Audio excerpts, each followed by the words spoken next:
Burt, you always use the word awakening. Can you explain specifically what you mean by it? It is true that I use the word awakening very often, but I'm glad that you're asking this, because by awakening I don't mean that there's someone who awakens, but in fact there is no one who awakens. So it's a way of saying awakening to what is here and now, awakening to what is clear, what is obvious, what is true, what is actual. Okay, how is it? Well, the truth is obvious. It is here and now. Can anything happen outside of now? There's only here and now, and everything else is a gigantic mind game. That's a big one. What do you mean only now and everything else is a gigantic mind game? Can anything be experienced other than now? Of course not. If you're sure that now is all there is, that is, there is no exit to now, there is no end point to now, then how can anything be real which is not here and now? But isn't what happened real, even if it's history? It was real when it happened, because when it happened now. But in this moment, since it is past, it's gone, it's history, where is it? Can you elaborate on the now being all there is? You see, you have to really feel this. If now is all there is, and we keep repeating it, is self-contained. And that means, of course, we repeat, there is no exit, no end point. If there is no exit or end point, it means it has no end. If it has no end, then it has no beginning either. And if there's no beginning or end, where is time? Isn't the now then timeless?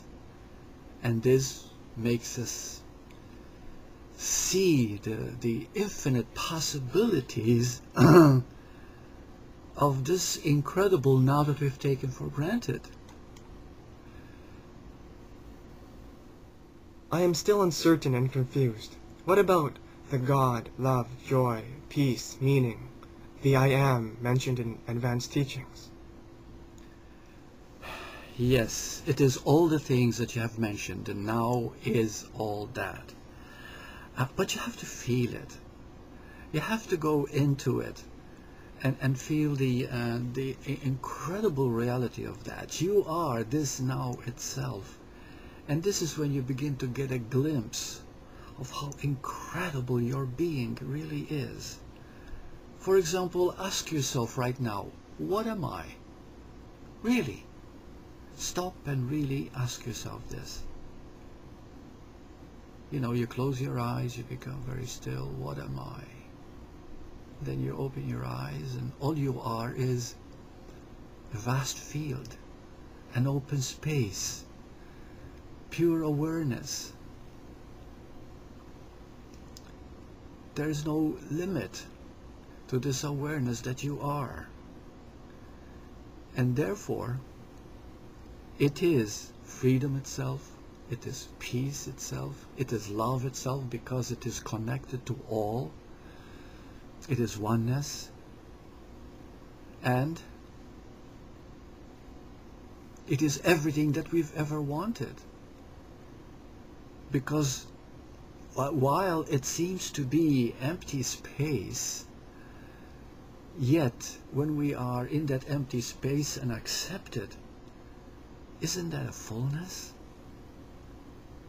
And that's where the feeling supersedes the thought, the idea about it. Once it is experienced, you will never be the same. It's not possible. How is now God? You see, we have to ask ourselves when we use words, what do we mean by them? How do we conceptualize them? What is behind the word? See, when you say the word God, I remember as a kid I used to see God in a human form. I used to see him like an old man with a beard up in the sky. But as we mature, we begin to see that God is not a form. God is not an entity. God is love, is totality, is wholeness. There is nothing outside of that. In fact, everything that we are talking about is God. The now itself is God. It takes quite a bit of reflection to really feel out this now itself. For example, when you ask yourself, what am I? It is natural that you begin to see that all you are is an open space, a vast field of just isness. That's awareness. From this awareness came the ability to think.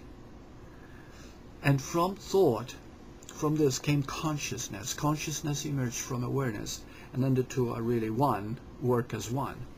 Consciousness then creates individual perception. And since perception is a very individual thing, then each one lives their own reality. You see, so how you see people and the way they live is because they created that reality. Whether they're conscious of it or not, that's something else again.